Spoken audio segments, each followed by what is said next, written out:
Quando desmaiei no trabalho, os médicos ligaram para meus pais. Eles nunca apareceram. Em vez disso, minha irmã me marcou em uma foto, dia de família sem drama. Eu não disse nada. Dias depois, ainda fraco e ligado às máquinas, vi 74 chamadas perdidas e uma mensagem do meu pai: precisamos de você. Atenda imediatamente. Sem pensar duas vezes, já senti há semanas que algo estava errado, mas insisti em seguir como sempre fazia. Não era a primeira vez que ignorei os sinais, dores de cabeça, tontura, aperto ocasional no peito. A verdade é que eu achava que não podia me dar ao luxo de parar. Não enquanto ajudava a pagar o carro da minha mãe, não enquanto minha irmã Melissa me mandava mensagem a cada 2 dias pedindo um empréstimo rápido. E muito menos quando meu pai fingia que o atraso da hipoteca era minha responsabilidade. É isso que as pessoas não entendem. Elas veem as fotos perfeitas no feed e acham que está tudo bem. Não sabem como é crescer sendo o único filho homem numa casa onde você sempre é o personagem de fundo. Minhas irmãs, Melissa e Paige, podiam bater o carro e ainda assim acabavam elogiadas por aprender algo valioso. Eu, quando ganhei um prêmio estadual de engenharia, ouvi da minha mãe apenas: "Ah, legal. Você agradeceu ao seu professor?" Já nem queria reconhecimento algum. Eu só queria algo em troca. Talvez um pouco de gratidão, mas isso nunca veio. Então, eu trabalhava. Trabalhava nos fins de semana, pagava contas que não eram minhas, e me convencia de que estava tudo bem, até aquela tarde de segunda-feira. Estava na minha mesa, no meio da preparação de uma apresentação importante para um cliente. Lembro de me levantar para pegar uma pasta na impressora e, de repente, nada. Escuridão total. Acordei com o som dos monitores, luzes frias, fios grudados no peito, uma enfermeira ajustando o soro. Foi surreal, parecia cena de filme, mas era real e não era ataque de pânico, nem desidratação, nem simples exaustão. Era um evento cardíaco sério. O médico disse que poderia ter sido pior se eu não tivesse desmaiado ali no escritório. Alguém chamou o 911 imediatamente. Meus colegas de trabalho eram a razão de eu ainda estar respirando. O pessoal do hospital foi incrível, atencioso, profissional. E quando perceberam que eu não tinha ninguém ao meu lado depois de horas, disseram que já tinham contatado meus pais, que eram meus contatos de emergência. Eu esperei. Esperei 2 dias. Nada. Nenhuma mensagem, nenhuma visita, nenhuma ligação. No terceiro dia, acordei de um cochilo e conferi meu celular, achando que talvez tivesse perdido o sinal. Havia apenas uma notificação, uma marcação no Instagram. Era da Melissa, uma foto dela, de nossos pais, todos sorrindo em volta de uma mesa de piquenique no lago. Minha mãe até tinha feito seus ovos recheados famosos. A legenda me atingiu mais forte do que o próprio colapso: dia de família sem drama. E sim, me marcaram como se fosse uma piada interna, como se eu não estivesse meio morto em uma cama de hospital enquanto eles riam comendo salada de batata. Eu não respondi. Fiquei olhando para a tela até ela apagar. Algo quebrou dentro de mim naquele dia. Não de forma barulhenta ou com raiva, mas de um jeito silencioso e definitivo. Como uma porta que se fecha sem intenção de abrir de novo. Continuei me recuperando devagar. Os médicos monitoravam meu coração e faziam exames. Eu quase não falava, a não ser quando era necessário. E ainda assim, nada da minha família até 4 dias depois. Acordei com 74 chamadas perdidas e uma mensagem do meu pai: precisamos de você. Atenda imediatamente. Sem desculpas. Sem um como você está? Só isso. Eu não sabia o que esperava, mas não hesitei. Sentei na cama, ainda fraco, ainda ligado às máquinas, e sem pensar 2 vezes disquei de volta, mas não para eles. Liguei para outra pessoa. Olhei a mensagem do meu pai por quase 1 minuto. Precisamos de você. Atenda imediatamente. 4 dias sem uma palavra. 74 chamadas perdidas. E foi assim que decidiram falar comigo. Não você está bem, não estamos preocupados. Eu não senti pânico. Não senti nada. Apenas uma calma vazia, o tipo de silêncio que substitui qualquer emoção que antes teria aparecido em momentos assim. Foi aí que lembrei de um número. Um número que não usava havia muito tempo. Estava salvo com um nome que nunca apaguei, DMPS. Eu não ligava para ele há meses. Não porque não fossemos próximos, mas porque eu sabia o que ele pensava sobre o resto da família e tinha vergonha de admitir que ele estava certo outra vez. Mas naquela manhã, eu liguei. Ele atendeu no segundo toque, como se estivesse esperando. Não perguntou como eu estava. Só perguntou em qual hospital eu estava. Foi só isso. Sem hesitação, sem perguntas inúteis, sem silêncio passivo-agressivo. Apenas uma resposta imediata, como se eu importasse. Algo que eu não sentia fazia anos.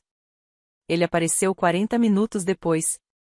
De algum jeito, parecia exatamente o mesmo corta-vento, o mesmo relógio que usava desde que eu era criança, o mesmo olhar de quem nada o surpreendia, mas estava sempre pronto. Entrou, sentou ao meu lado, me olhou e disse: "Então eles finalmente te quebraram também, né?" Eu nem perguntei como ele sabia. Só balancei a cabeça. Ele ficou comigo o dia inteiro. Conversou com a enfermeira, fez perguntas de verdade, pagou discretamente por um exame que meu convênio havia negado sem fazer alarde. Depois tirou um tablet da mochila e começou a me ajudar a organizar o desastre que eu tinha deixado no piloto automático. Nós passamos por tudo. Meu nome estava em 5 contratos de empréstimo, 3 cartões de crédito, 2 contas de serviços, um seguro de carro de um veículo que eu nem dirigia. Estava tudo tão enraizado na minha rotina que eu nem percebia o quanto a situação tinha se deteriorado. Toda vez que eles passavam por uma fase difícil, eu entrava em cena, silenciosa e automaticamente, porque achava que era isso que significava ser família, tapar os buracos sem esperar nada em troca. Mas a verdade é que eles esperavam isso de mim. E quando eu não fazia, ou não podia fazer, eu virava o problema. O drama. Eu começava a perceber que eles não apenas se apoiavam em mim, eles se apoiavam através de mim. Eu não era uma pessoa para eles. Era uma válvula de escape, um caixa eletrônico, um fracasso útil, desde que eu nunca os lembrasse do que me deviam em retorno. Vovô me ajudou a montar uma lista, cada conta, cada vínculo. Depois fomos encerrando tudo, um por um.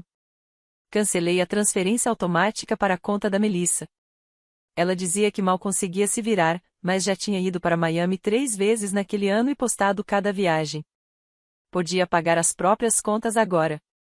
O depósito do aluguel da Paige? Cancelado. O seguro do carro da minha mãe? Ela mesma podia ligar para a seguradora. Tirei meus dados do cartão e mudei a senha. E o empréstimo que coassinei para Melissa, aquele que ela convenientemente tinha parado de mencionar há meses? Eu denunciei, abri um processo por fraude. Não porque queria arruiná-la, mas porque nunca tinha aceitado ser o plano B dela para sempre.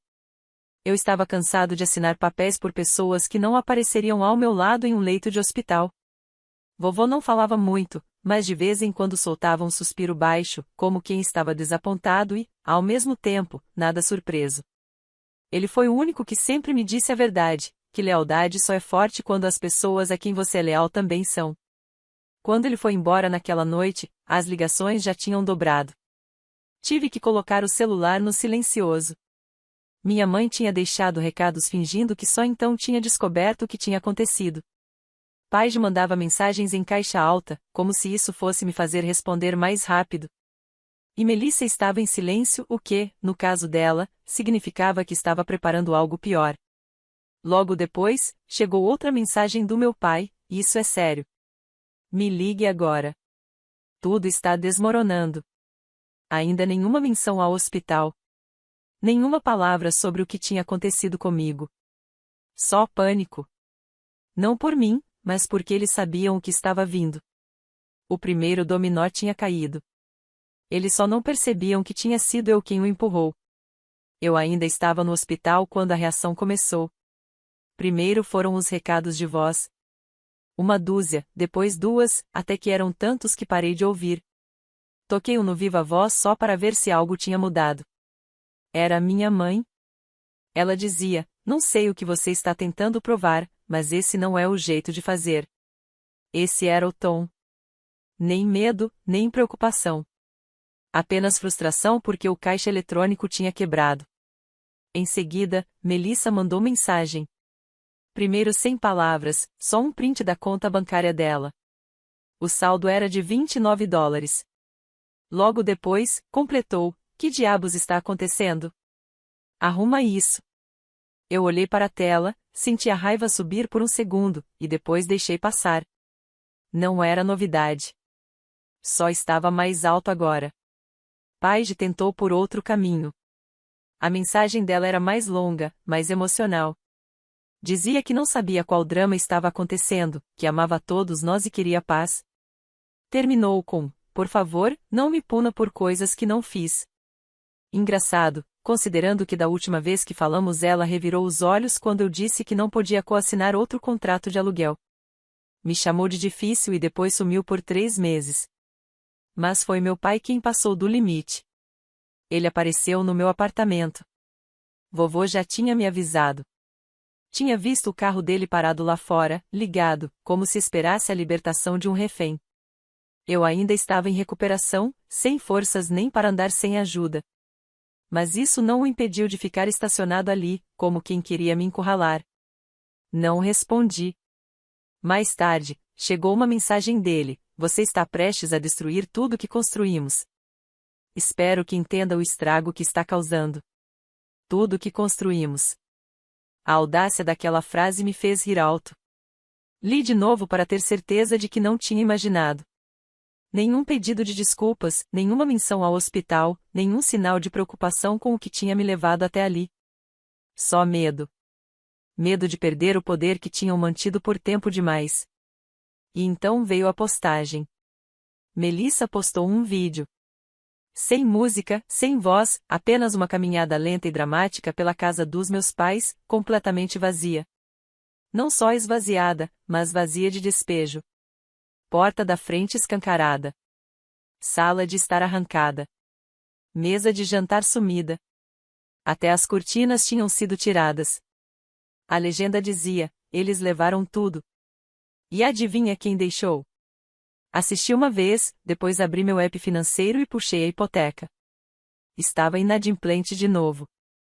Eles tinham usado a equidade da casa para pagar a dívida do cartão da Melissa e bancar a ideia de negócio da Paige, uma loja de velas, ou talvez uma boutique de roupas, nem lembro. Durou 2 meses e faliu. Nenhum centavo foi para a hipoteca. Eu já tinha avisado no ano passado, uma única vez: se eles não a administrassem melhor, eu estava fora. Eles não acreditaram. Então, quando eu me afastei, o banco entrou. Vovô estava comigo quando encontrei os documentos.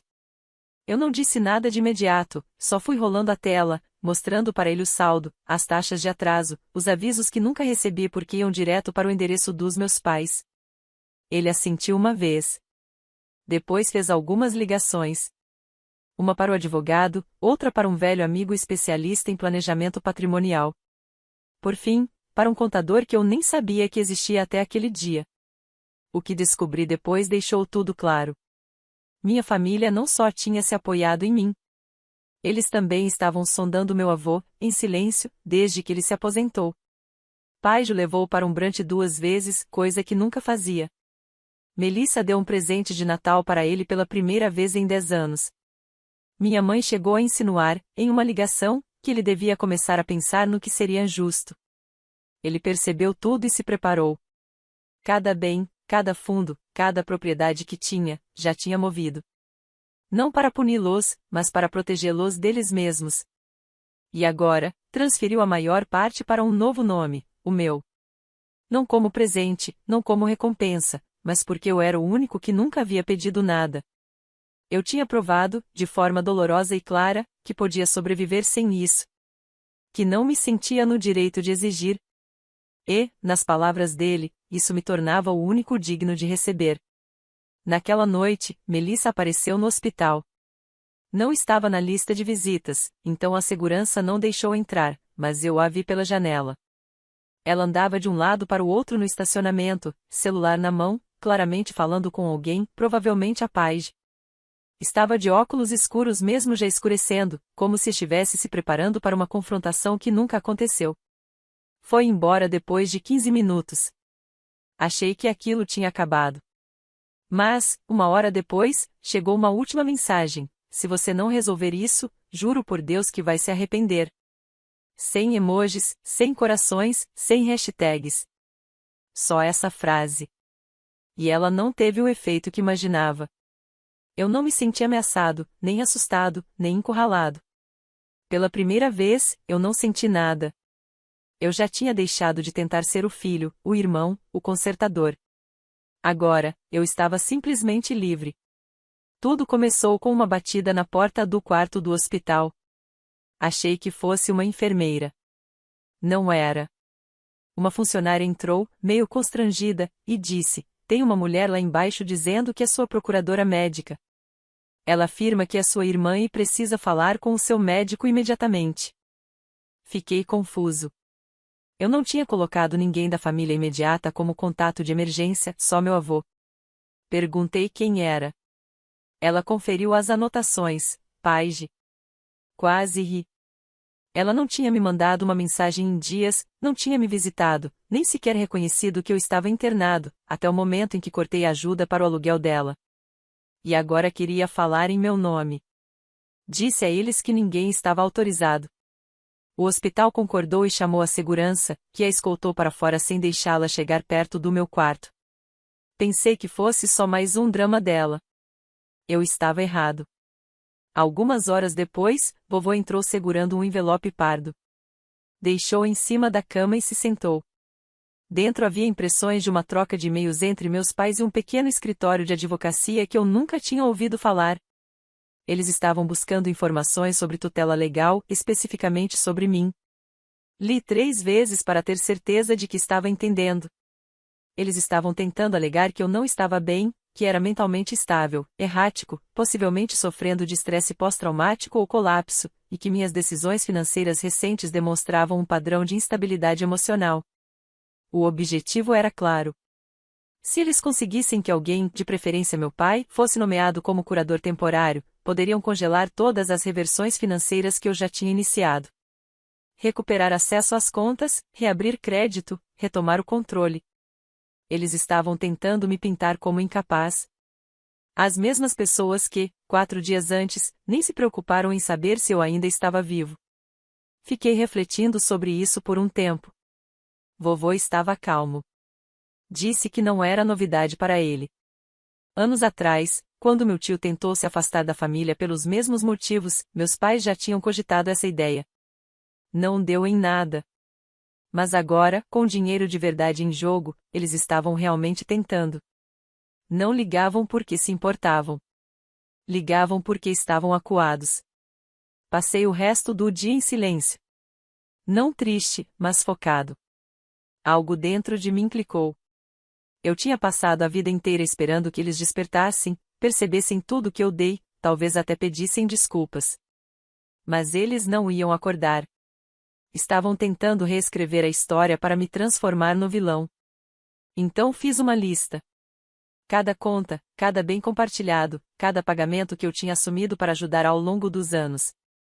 Meu advogado, o mesmo que vovô tinha me apresentado, apareceu naquela noite já com a papelada pronta. No dia seguinte, entramos com o processo. Uma ordem de cessar e desistir contra minhas irmãs e meus pais, proibindo-os de entrar em contato com qualquer médico meu ou tentar se passar por procuradores médicos. Um monitoramento antifraude em todas as instituições financeiras onde eu já tivesse dado acesso compartilhado à família. Uma barreira legal contra transferências de propriedades ligadas ao meu nome. Se alguém tentasse vender ou mover um bem que eu tivesse coassinado, acionar um bloqueio automático.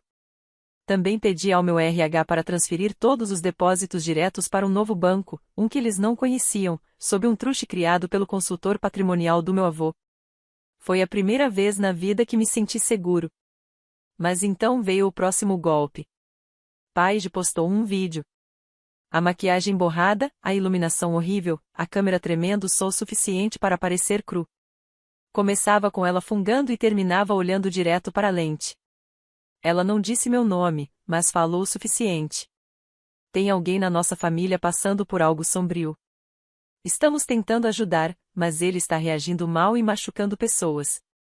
Não queremos perdê-lo, mas também não podemos continuar deixando ele destruir tudo que construímos. Tudo que construímos. Essa mesma frase de novo, como se eu tivesse simplesmente invadido o império deles e apagado as luzes. O vídeo viralizou rápido. As amigas dela começaram a comentar. Primos com quem eu não falava há anos mandaram mensagens enigmáticas. Até um ex-colega me procurou perguntando se eu estava bem. Melissa repostou com um emoji de coração e a frase: "Estamos todos orando por paz." Paz? Depois de tentarem tomar o controle da minha vida, do meu dinheiro, da minha saúde, eles não estavam orando por paz. Estavam orando para que eu cedesse. Mas eu não cedi. Em vez disso, postei algo meu. Só uma foto. Eu sentado na cama do hospital ao lado do meu avô. Nada dramático, sem textão, apenas, às vezes, silêncio não é fraqueza. É contenção. Sem hashtags, sem marcações, sem show. Mas eu sabia que aquilo chegaria até eles e chegou. 2 horas depois, Melissa ligou. Não atendi. Ela ligou de novo, depois a Paige, depois minha mãe. Todas chamadas perdidas. Então veio uma última mensagem do meu pai: "Não queríamos que chegasse a esse ponto. Você está nos forçando a fazer coisas que nunca quisemos fazer." Eles ainda não entendiam. Ainda achavam que estavam no comando. Não faziam ideia do que estava por vir. A carta chegou 2 dias depois, entregue em mãos no hospital, dentro de um envelope branco impecável. Abri pensando que talvez, só talvez, estivessem tentando se aproximar de forma humana. Mas não. Era jurídico. Um aviso de intenção de pedir curatela emergencial sobre mim. Li 2 vezes antes de dizer qualquer coisa. Alegavam que eu não tinha capacidade mental para cuidar das minhas próprias finanças, que meu comportamento errático recente, ou seja, o fato de cortar ajuda, era prova de que eu estava em colapso. A carta citava estresse emocional, incapacidade de cumprir obrigações e preocupações da família imediata sobre minha estabilidade mental após um evento cardíaco. Eles estavam tentando tomar tudo oficialmente. Liguei para o meu advogado na mesma hora. Ele não ficou surpreso. Ele disse que isso não era raro em famílias complicadas, especialmente quando alguém rompe o ciclo de dependência. Explicou que eles estavam tentando entrar com um pedido de emergência antes que eu pudesse comparecer ao tribunal. Se acertassem o tempo certo e eu perdesse o prazo para responder, o juiz poderia conceder a curatela temporária. O que eles não sabiam é que o vovô e a equipe jurídica já tinham se adiantado. Protocolamos uma resposta preventiva com declarações autenticadas dos meus médicos confirmando que eu estava mentalmente estável e totalmente capaz de tomar minhas próprias decisões. Anexamos comprovantes de renda, registros de comunicação e uma carta do meu empregador declarando que eu havia tirado uma licença voluntária, mas continuava contratado. A audiência foi cancelada antes mesmo de entrar na pauta do tribunal.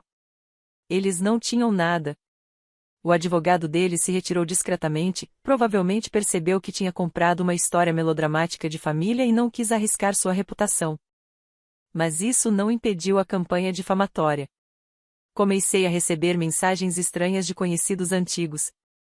Uma garota com quem saí anos atrás me mandou dizendo que sentia muito por eu estar passando por dificuldades. Um ex-colega enviou e-mail perguntando se eu precisava de ajuda para me reerguer. Foi aí que percebi. Eles tinham mudado de tática. Estavam tentando manipular a narrativa, transformar minha internação em uma crise mental, pintar meu silêncio como prova de que eu tinha perdido o controle, se colocando como os únicos que queriam me ajudar. E poderia até ter funcionado, se não fosse pela forma desleixada como fizeram. Melissa não conseguia segurar a língua. Paige não resistia à atenção. Ela postou outro vídeo. Desta vez, produção completa, iluminação dramática, piano suave ao fundo, filtro delicado. Falava sobre como a doença mental nem sempre se apresenta como imaginamos, como algumas feridas são invisíveis, e como ela só queria o irmão de volta. Não disse meu nome, mas não precisava. Os seguidores entenderam na hora. A seção de comentários se encheu de compaixão. Mensagens do tipo: "Você é tão forte. Estamos orando por sua família. Ele tem sorte de ter você." Mas então um comentário mudou tudo.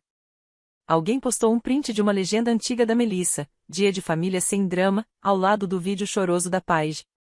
A legenda dizia: E onde estava toda essa preocupação quando ele estava realmente no hospital?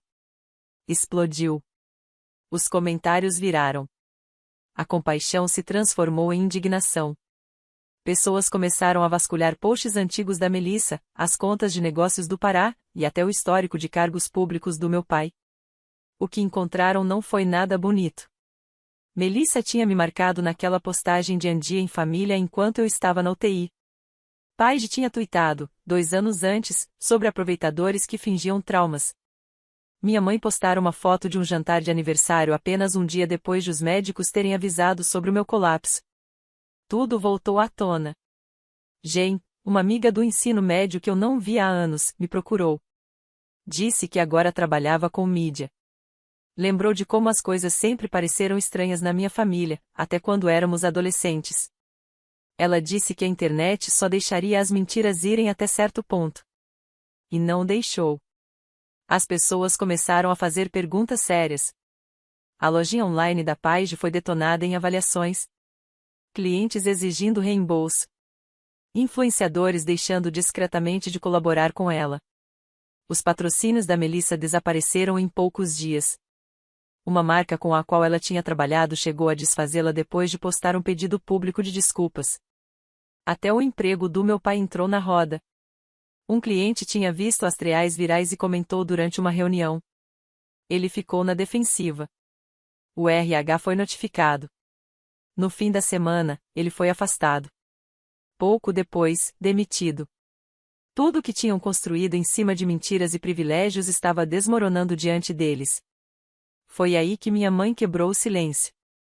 Mandou uma única mensagem: por favor, podemos conversar? Sem chantagem emocional, sem justificativa, só aquelas 5 palavras. Fiquei olhando para a tela por um bom tempo. Não senti satisfação. Não de verdade. O que senti foi distância, como se as palavras viessem de alguém que eu costumava conhecer em uma vida que já não existia. Não respondi. Em vez disso, abri o bloco de notas e comecei a listar tudo o que ainda precisava cortar, cancelar e encerrar. Eles tinham ido longe demais. Não só comigo, mas com a história que tentaram vender para todo mundo. E ainda não entendiam a única verdade que nunca se deram ao trabalho de considerar: eu não estava com raiva. Eu simplesmente tinha terminado. Achei que desistiriam depois que a tentativa de curatela falhou. Depois da reação pública, depois de perderem empregos, patrocínios e o restinho de credibilidade que tinham. Mas eu devia saber melhor. Pessoas egoístas não desistem. Elas se adaptam. Eu tinha acabado de receber alta do hospital, ainda fraco, mas conseguindo andar sozinho. Vovô foi me buscar, me entregou uma bebida e disse que passaríamos alguns dias na casa dele. Eu aceitei sem pensar 2 vezes. Não queria voltar para o meu apartamento. Ainda parecia perto demais deles. Estávamos a meio caminho da casa do vovô quando meu celular vibrou. Era de um número desconhecido: você realmente deveria passar em casa. Precisamos conversar com urgência. Era a Paige. Deletei sem responder. 2 horas depois, Jen me ligou. A voz dela estava afiada, urgente. Mandou eu olhar o Facebook. Eles tinham postado algo. Melissa, Paige e minha mãe estavam na frente da casa antiga. Atrás delas, um caminhão de mudança da UAU. Meu pai aparecia de lado, segurando uma caixa. Todos com caras devastadas, lágrimas falsas, moletons sujos. A legenda, escrita por Melissa, dizia: perder tudo dói, especialmente quando é porque o próprio sangue se voltou contra você. Mas nós o perdoamos. Ele ainda é nosso irmão. Só queremos que ele volte para casa antes que seja tarde. Os comentários eram um campo de batalha. Metade de estranhos oferecendo apoio, a outra metade chamando-os de mentirosos. Eu não teria me importado tanto, até ver a última foto do post. Paige segurava um porta-retrato com uma foto minha de infância. Embaixo, a legenda: estamos mantendo um quarto pronto. Família é para sempre. Não sabia se sentia raiva ou apenas perturbação. Parecia um sequestro emocional. Uma encenação digital para me pintar como vilão enquanto eles se colocavam como vítimas generosas, prontas para me receber de volta. Mas a parte mais inesperada veio no dia seguinte. Recebi uma carta do cartório do condado. Dentro, havia um testamento escrito à mão, não do meu avô, mas do meu pai. Um novo, redigido na semana seguinte à falha da tentativa de curatela.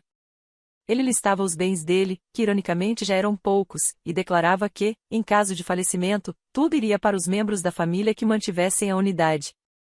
E então, em uma caligrafia trêmula, Colton está deserdado até que retorne para esta família e se reconcilie. Fiquei olhando para o papel por muito tempo. Depois ri. Não porque eu quisesse alguma coisa dele. Nunca quis. Ri porque a jogada final, a última cartada, era exatamente o que sempre tinha sido, uma armadilha. Uma tentativa derradeira de me puxar de volta para o sistema que eles mesmos criaram. A mensagem era clara: volte para a linha ou seja apagado. Mas eles não perceberam algo essencial. Eu queria ser apagado. Então mandei meu advogado responder com uma carta. Incluía uma renúncia legal a qualquer direito sobre a herança, uma notificação permanente de não contato e um documento assinado retirando-os como contatos de emergência ou próximos de parentes em qualquer assunto médico ou legal relacionado a mim. Simples. Direto. Final. Eles tentaram me fisgar com culpa, com redes sociais, com dinheiro e, por último, com um legado. Eu escolhi a paz. 2 semanas depois, o vovô e eu nos mudamos para outro estado. Ele disse que queria ver as montanhas de novo. Compramos uma cabana simples nos arredores de uma cidade tranquila. Arrumei um trabalho remoto, reduzi minhas horas, voltei a ler, a respirar. De vez em quando, alguém do passado tenta me procurar, um primo, um vizinho antigo, alguém curioso para saber o que realmente aconteceu. Eu nunca explico. Porque gente como a Melissa, a pai de meus pais, sabem contar histórias. Histórias onde eles sempre são os feridos, sempre os traídos, sempre os abandonados por alguém cruel e problemático. Deixo que fiquem com a versão deles. Eu tenho a verdade e a paz. E paz vale mais do que ser amado por pessoas que só sabem amar quando você é útil.